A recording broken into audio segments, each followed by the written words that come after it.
നമസ്കാരം. ആലപ്പുഴയിൽ മുൻ മന്ത്രിയും CPMന്റെ സമുന്നത നേതാവുമായ ജി സുധാകരൻ ഉയർത്തിവിട്ട കൊടുങ്കാറ്റ് അവസാനിക്കുന്നില്ല. MV ഗോവിന്ദൻ ചിരിച്ച് അപഹസിച്ചു എന്നതിൻ്റെ പേരിൽ കഴിഞ്ഞ ദിവസം ജി സുധാകരൻ ഇട്ട ഒരു ഫേസ്ബുക്ക് പോസ്റ്റ്, ആ ഒരു പോസ്റ്റ് കൊണ്ട് വാലിന് തീപിടിച്ച പോലെ ഓടുകയാണ് ആലപ്പുഴയിലെ CPM നേതൃത്വം. സംസ്ഥാന നേതൃത്വം അടക്കം വെട്ടിലായിരിക്കുകയാണ്. ജി സുധാകരൻ്റെ ശക്തി, ആലപ്പുഴയിലെ ശക്തി എന്താണെന്ന് അറിയാവുന്നവർക്ക് കൃത്യമായി മനസ്സിലാകും ജി സുധാകരൻ സ്വതന്ത്ര സ്ഥാനാർത്ഥിയായി അമ്പലപ്പുഴയിൽ മത്സരിച്ചാൽ എന്താണ് സംഭവിക്കുവാൻ പോകുന്നത്. 9 മണ്ഡലങ്ങളാണ് ആലപ്പുഴ ജില്ലയിലുള്ളത്. ഇതിൽ ഹരിപ്പാട് ഒഴികെ ബാക്കി എല്ലായിടത്തും LDF ആണ് വിജയിച്ചിരിക്കുന്നത്. കഴിഞ്ഞ നിയമസഭാ തെരഞ്ഞെടുപ്പിൽ 2021 അമ്പലപ്പുഴയിൽ ജി സുധാകരനെ ഒഴിവാക്കി H സലാമിനെ പാർട്ടി സ്ഥാനാർത്ഥിയാക്കിയിരുന്നു. അന്ന് സലാമിനെ തോൽപ്പിക്കാൻ സുധാകരൻ്റെ നേതൃത്വത്തിൽ ശ്രമം നടന്നു എന്നാരോപിച്ചാണ് അദ്ദേഹത്തിനെതിരെ നടപടിയുണ്ടായത്. 22 കുറ്റങ്ങളാണ് സുധാകരനെതിരെ അന്ന് ഉന്നയിക്കപ്പെട്ടത്. ആ കുറ്റങ്ങളെല്ലാം ചൂണ്ടിക്കാട്ടിക്കൊണ്ട് അദ്ദേഹത്തെ പാർട്ടിയിൽ നിന്ന് തരം താഴ്ത്തി, അതിനുശേഷം ജില്ലാ കമ്മിറ്റിയിൽ പ്രത്യേക ക്ഷണിതാവാക്കിയെങ്കിലും പിന്നീട് ഒരു യോഗത്തിൽ പോലും അദ്ദേഹത്തെ വിളിക്കുന്ന അവസ്ഥ ഉണ്ടായിട്ടില്ല. ജി സുധാകരൻ്റെ ഫേസ്ബുക്ക് പോസ്റ്റിൽ പാർട്ടി സംസ്ഥാന സെക്രട്ടറി അദ്ദേഹത്തെ അപഹസിച്ച് ചിരിച്ചു എന്നുള്ളതാണ് പ്രധാനമായിട്ടും ചൂണ്ടിക്കാട്ടിയത്. സുധാകരൻ അതിനു മുൻപ് മാതൃഭൂമിയുടെ ചാനലിന് നൽകിയ ഒരു അഭിമുഖത്തിൽ തനിക്ക് പറയാനുള്ളതെല്ലാം തുറന്നു പറഞ്ഞിരുന്നു. ഈ വരുന്ന തെരഞ്ഞെടുപ്പിൽ തനിക്ക് അമ്പലപ്പുഴ സ്ഥാനാർത്ഥിയാകാൻ കഴിയും എന്നൊരു പ്രത്യാശയും അദ്ദേഹത്തിനുണ്ടായിരുന്നു. പാർട്ടിയുടെ അഖിലേന്ത്യാ ജനറൽ സെക്രട്ടറി MA ബേബിയോട് അദ്ദേഹം തനിക്ക് മത്സരിക്കാനുള്ള താല്പര്യം അറിയിച്ചുകൊണ്ട് ഫോൺ ചെയ്യുകയും MA ബേബി പാർട്ടി സംസ്ഥാന കമ്മിറ്റി തീരുമാനിക്കട്ടെ എന്ന് ഒരു വാക്ക് സുധാകരന് നൽകുകയും ചെയ്തു. എന്നാൽ കഴിഞ്ഞ ദിവസം ചേർന്ന സംസ്ഥാന കമ്മിറ്റി യോഗത്തിന് ശേഷം പാർട്ടി സെക്രട്ടറി MV ഗോവിന്ദൻ മാധ്യമങ്ങൾക്ക് മുന്നിൽ അദ്ദേഹത്തെ അപഹസിച്ച് ചിരിച്ചതാണ് ഇപ്പോഴുള്ള സകല കുഴപ്പങ്ങൾക്കും കാരണമായിരിക്കും. ജി സുധാകരനെ പിണക്കിയാൽ എന്താവും പാർട്ടിക്ക് ആലപ്പുഴയിൽ സംഭവിക്കാൻ പോവുക? ജി സുധാകരൻ സ്വതന്ത്ര സ്ഥാനാർത്ഥിയായി മത്സരിച്ചാൽ അമ്പലപ്പുഴയിൽ ജനവിധി തേടിയാൽ അദ്ദേഹത്തിന് പിന്തുണയുമായി UDF ഉണ്ടാവും, കോൺഗ്രസ് ഉണ്ടാവും. കാരണം ഇതുവരെ അമ്പലപ്പുഴയിൽ ഒരു സ്ഥാനാർത്ഥിയെ UDF പ്രഖ്യാപിച്ചിട്ടില്ല. അമ്പലപ്പുഴയിലെ സ്ഥാനാർത്ഥിയായിരുന്ന M ലിജുവിനെ തൃപ്പൂണിത്തറയിലേക്ക് മാറ്റാനുള്ള നീക്കങ്ങളാണ് നടന്നുകൊണ്ടിരിക്കുന്നത്. അമ്പലപ്പുഴയിൽ വിമത സ്ഥാനാർത്ഥിയായി അല്ലെങ്കിൽ UDFൻ്റെ സ്ഥാനാർത്ഥിയായി ജി സുധാകരൻ മത്സരിക്കുന്നതോടെ ആലപ്പുഴ ജില്ലയുടെ രാഷ്ട്രീയ സമവാക്യം മുഴുവൻ തകിടം മറിയും. CPMന് മേൽക്കോയ്മയുള്ള പല സീറ്റുകളിലും UDF ഭരണം പിടിച്ചെടുക്കാനുള്ള സാധ്യത ഏറെയാണ്. 9 സീറ്റുകൾ ഉള്ളതിൽ അമ്പലപ്പുഴയിൽ സുധാകരൻ വിമതനായി മത്സരിക്കുന്നതോടെ ആലപ്പുഴ, അതുപോലെ തന്നെ കുട്ടനാട്, അരൂര്, കായംകുളം എന്നിവിടങ്ങളിലെല്ലാം അതിൻ്റെ അനുരണനങ്ങൾ ഉണ്ടാവും. ചെങ്ങന്നൂർ സജി ചെറിയാൻ ഒരു ശക്തിദുർഗമായി നിലകൊള്ളുന്നതൊഴിച്ചാൽ ബാക്കിയുള്ള എല്ലാ മണ്ഡലങ്ങളിലെയും അവസ്ഥ CPMന് ദയനീയമായി തീരും. നല്ല സ്ഥാനാർത്ഥികളെ കോൺഗ്രസ് അവതരിപ്പിക്കുകയാണെങ്കിൽ, രംഗത്തിറക്കുകയാണെങ്കിൽ ഉറപ്പായും ആ മണ്ഡലങ്ങളിലൊക്കെ തന്നെ പിടിവള്ളിയാകാനും പിടിച്ചു കയറാനും UDFന് സാധിക്കും. ഇന്നിപ്പോൾ രാവിലെ സുധാകരനെ അനുനയിപ്പിക്കുന്നതിനായിട്ട് മുൻ MPയും MLAയും ഒക്കെ ആയിട്ടുള്ള CS സുജാത അദ്ദേഹത്തിൻ്റെ വീട്ടിൽ എത്തിയിട്ടുണ്ട്. മാത്രമല്ല, ഇനി പിണറായി നേരിട്ടെത്തുമോ എന്നുള്ളതാണ് അറിയേണ്ടത്. MV ഗോവിന്ദൻ, സംസ്ഥാന സെക്രട്ടറി MV ഗോവിന്ദൻ, ജില്ലാ സെക്രട്ടറി R നാസർ എന്നിവരൊക്കെ അനുനയത്തിൻ്റെ പാതയിലാണ്. കാരണം സുധാകരൻ ഇടഞ്ഞു നിൽക്കുന്നതും അദ്ദേഹത്തെ അനുനയിപ്പിക്കാൻ ആർക്കും സാധിക്കാത്തതും അദ്ദേഹത്തിൻ്റെ പ്രത്യേക രീതിയിലുള്ള സ്വഭാവ ശൈലിയും അദ്ദേഹത്തിൻ്റെ വാക്കുകളും എല്ലാം അദ്ദേഹത്തെ അനുനയിപ്പിക്കാനുള്ള ഒരു ശ്രമത്തിന് വിലങ്ങുതടിയായി മാറുകയാണ്. ജി സുധാകരൻ്റെ സ്വഭാവം എന്തും വെട്ടിത്തുറന്ന് പറയുന്ന പ്രകൃതക്കാരനാണ്.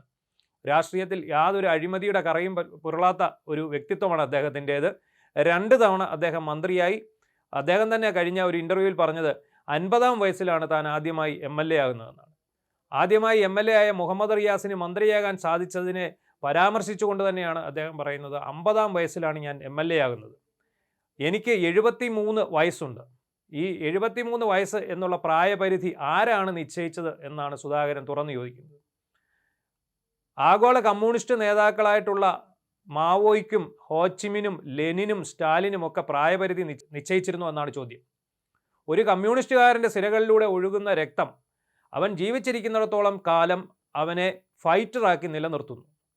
VS അച്യുതാനന്ദൻ തന്നെ ഫൈറ്റർ എന്നാണ് വിളിച്ചിരുന്നത് എന്നാണ് സുധാകരൻ പറയുന്നത്. കാരണം തൻ്റെ ഫൈറ്റിംഗ് കപ്പാസിറ്റി കൊണ്ടാണ് താൻ ഇവിടെ വരെ എത്തിച്ചേർന്നത് എന്ന് പറയാതെ പറയുകയാണ് സുധാകരൻ. തനിക്ക് പ്രായമായിട്ടില്ല. പ്രായപരിധി ആരാണ് നിശ്ചയിച്ചത്? ഒരു കമ്മ്യൂണിസ്റ്റുകാരന് പ്രായപരിധി നിശ്ചയിക്കാൻ ആരാണുള്ളത്? ചിലർക്ക് മാത്രം എങ്ങനെയാണ് ഇളവ് വരുന്നത്? പിണറായി വിജയൻ ഇത്രയും പ്രായം മറ്റു 80-ആം വയസ്സിലെത്തുമ്പോഴും മുഖ്യമന്ത്രി സ്ഥാനത്തേക്ക് 3-ാം ഊഴം തേടി നിൽക്കുമ്പോൾ അതിനേക്കാളൊക്കെ പ്രായം കുറഞ്ഞ തനിക്ക് എന്തുകൊണ്ട് മത്സരിച്ചുകൂടാ? തനിക്ക് രാഷ്ട്രീയ വനവാസം പ്രഖ്യാപിക്കാൻ ഇവിടെ ആർക്കാണ് ധൃതി എന്നൊക്കെയാണ് അദ്ദേഹം ചോദിച്ചു വെച്ചിരുന്നത്. അദ്ദേഹത്തിൻ്റെ ചോദ്യങ്ങളെല്ലാം തന്നെ പ്രസക്തമാണ്. അതിന് അദ്ദേഹം പറയുന്ന കാരണമുണ്ട്. ഒരു കമ്മ്യൂണിസ്റ്റുകാരന് രാഷ്ട്രീയ പ്രായപരിധി നിശ്ചയിക്കാൻ പറ്റില്ല. അതിന് അദ്ദേഹം പറയുന്ന കാരണം, കമ്മ്യൂണിസ്റ്റ് പാർട്ടി മാറി നിൽക്കാൻ പറഞ്ഞാൽ ആ പ്രവർത്തകൻ അല്ലെങ്കിൽ ആ നേതാവ് മാറി നിൽക്കും. അങ്ങനെ മാറി നിൽക്കുമല്ലോ, പിന്നെ എന്തിന് അയാൾക്ക് പ്രായപരിധി നിശ്ചയിച്ച് അയാളെ മാറ്റുന്നു? ടേം വ്യവസ്ഥ എന്തിനു കൊണ്ടുവരുന്നു? എന്തിന് ചിലർക്ക് മാത്രം ടേം വ്യവസ്ഥകളിൽ ഇളവ് നൽകുന്നു? ഇതൊക്കെ സുധാകരൻ ഉന്നയിക്കുമ്പോൾ അതൊരു വിമത ശബ്ദമായി വിലയിരുത്തപ്പെടുകയല്ല. ശരിക്കും കമ്മ്യൂണിസ്റ്റ് പാർട്ടിയുടെ ആണിക്കൽ ഇളക്കിക്കൊണ്ടാണ് സുധാകരൻ്റെ ഇപ്പോഴത്തെ നിലപാടുകളെല്ലാം തന്നെ ഉയർന്നു വന്നിരിക്കുന്നത്. അതുകൊണ്ട് തന്നെയാണ് CS സുജാതയെ പോലുള്ള നേതാക്കളെ അനുനയിപ്പിക്കാൻ വിട്ടിരിക്കുന്നത്. പക്ഷേ ഒരു കാരണവശാലും സുധാകരൻ വഴങ്ങുമെന്ന് തോന്നുന്നില്ല. കാരണം അദ്ദേഹത്തിൻ്റെ സ്വഭാവം നമുക്കറിയാവുന്നതാണ്. ഒരു കാര്യത്തിൽ പിടിവാശിയിൽ ഉറച്ചു നിന്നാൽ അങ്ങനെ നിൽക്കുന്ന ഒരാളാണ്. മന്ത്രിയായിരിക്കുന്ന സമയത്ത് പോലും തൻ്റെ പദവിയും സ്ഥാനമാനങ്ങളും ഒക്കെ മറന്ന് പ്രതികരിക്കുന്ന സ്വഭാവ വിശേഷമുള്ള ആളാണ് സുധാകരൻ. അദ്ദേഹത്തിനെ സംബന്ധിച്ചിടത്തോളം നമുക്കറിയാം, പാർട്ടിയെ വളർത്തുന്നതിൽ ആലപ്പുഴയിൽ പാർട്ടിയുടെ നെടുന്തൂണായിട്ട് നിന്ന ആ സഖാവിനെയാണ് പുന്നപ്ര വയലാർ സമര വാർഷികാചരണത്തിൽ നിന്ന് നിർദ്ദയം CPM വെട്ടിയെറിഞ്ഞിരിക്കുന്നത്. ഒരു സമുന്നതായ നേതാവിനെ വെട്ടിനിരത്താനുള്ള ഒരു നീക്കം ഒരു തവണ സുധാകരൻ ക്ഷമിച്ചു. കഴിഞ്ഞ തവണ തനിക്ക് സീറ്റ് കിട്ടാതെ പോയപ്പോൾ അന്ന് അദ്ദേഹം പറയുന്നത് 50,000 വോട്ടിന് താൻ അമ്പലപ്പുഴയിൽ ജയിക്കുമായിരുന്നു. എന്നാൽ അദ്ദേഹത്തിന് പകരം വന്ന സ്ഥാനാർത്ഥിക്ക് മാക്സിമം പിടിക്കാൻ കഴിയുന്ന വോട്ട് 11,000 വോട്ടാണ്. അത് അദ്ദേഹത്തിന് കിട്ടിയെന്നും പറയുന്നുണ്ട്. ഈ പകരം വന്ന സലാമിൻ്റെ പരാതിയിലാണ് സുധാകരനെ വെട്ടിനിരത്തിയത്, അദ്ദേഹത്തെ ഒഴിവാക്കിയത്. ഇപ്പോൾ പക്ഷേ അദ്ദേഹത്തിൻ്റെ തിരിച്ചുവരവ് ഈ ഒരു തെരഞ്ഞെടുപ്പ് അടുത്തിരിക്കുന്ന വേളയിൽ തൻ്റെ വാചകങ്ങളിലൂടെ, തൻ്റെ വാക്യങ്ങളിലൂടെ, താൻ ഉന്നയിക്കുന്ന വിഷയങ്ങളിലൂടെ അദ്ദേഹം പാർട്ടിക്കുള്ളിലെ ചോദ്യം ചെയ്യപ്പെടാത്ത പിണറായിയുടെ നേതൃത്വത്തെ ചോദ്യം ചെയ്യുകയാണ്. അദ്ദേഹം ചോദിക്കുന്ന ചോദ്യങ്ങൾ പലതും പ്രസക്തമാണ്. ആ ചോദ്യത്തിന് മറുപടി പറയാൻ പാർട്ടി നേതൃത്വം ഏറെ വിയർക്കും. സുധാകരൻ സ്വതന്ത്ര സ്ഥാനാർത്ഥിയായോ സുധാകരൻ UDF സ്ഥാനാർത്ഥിയായോ അമ്പലപ്പുഴയിൽ മത്സരിച്ചാൽ അതിൻ്റെ അനുരണനങ്ങൾ കേരളം മുഴുവൻ ഉണ്ടാകും. ഇന്നലെ വന്ന കുട്ടികൾ വരെ സുധാകരൻ്റെ തന്തയ്ക്ക് വിളിക്കുന്നു എന്നാണ് അദ്ദേഹത്തിൻ്റെ ഏറ്റവും പ്രധാനപ്പെട്ട ഒരു ആക്ഷേപമല്ല, അത് സത്യസന്ധമായ കാര്യമാണ്. തനിക്കെതിരെ സോഷ്യൽ മീഡിയയിൽ വ്യാപക പ്രചാരണങ്ങൾ അഴിച്ചുവിടുന്നു. ഒരു ലോക്കൽ കമ്മിറ്റി അംഗത്തിൻ്റെ നേതൃത്വത്തിലാണ് ഇത് അമ്പലപ്പുഴയിൽ നടക്കുന്നത്. തന്നോട് കാണിക്കുന്ന ഈ അനീതി കേരളം ഒട്ടാകെ ചോദ്യം ചെയ്യപ്പെടേണ്ടതാണ്. കേരളം ഒട്ടാകെ ഇത് കണ്ടുകൊണ്ടിരിക്കുകയാണ്. അതിൻ്റെ പ്രതിഫലം അല്ലെങ്കിൽ അതിൻ്റെ ഒരു പ്രതിഫലനം വരുന്ന തെരഞ്ഞെടുപ്പുകളിൽ ഉണ്ടാകുമെന്നാണ് അദ്ദേഹത്തിൻ്റെ ഉറച്ച വിശ്വാസം. എന്തായാലും ഒരു കാര്യം സുവ്യക്തമാണ്, സുധാകരൻ ഉയർത്തിവിട്ടിരിക്കുന്ന ഈ തീജ്വാല, വിപ്ലവ സിംഹം എന്ന രീതിയിൽ അദ്ദേഹം ഉയർത്തിവിട്ടിരിക്കുന്ന ഇപ്പോഴത്തെ കാര്യമാത്ര പ്രസക്തമായ ചോദ്യങ്ങൾ, തന്നിൽ അവശേഷിച്ചിരിക്കുന്ന ആ ഫൈറ്ററുടെ തിളയ്ക്കുന്ന രക്തം, ഇതെല്ലാം കൂടിയാകുമ്പോഴേക്കും ഉറപ്പായും പിണറായി വിജയൻ ഏറെ വിയർക്കേണ്ടി വരും.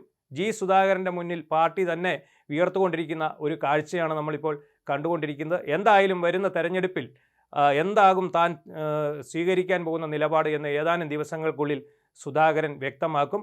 അത് മിക്കവാറും CPMന് എതിരായിട്ടുള്ള തീരുമാനങ്ങളാവും ഉണ്ടാവുക. അത് പാർട്ടിക്ക് തന്നെ സംസ്ഥാന തലത്തിൽ ഏറ്റവും വലിയ തിരിച്ചടി നൽകും.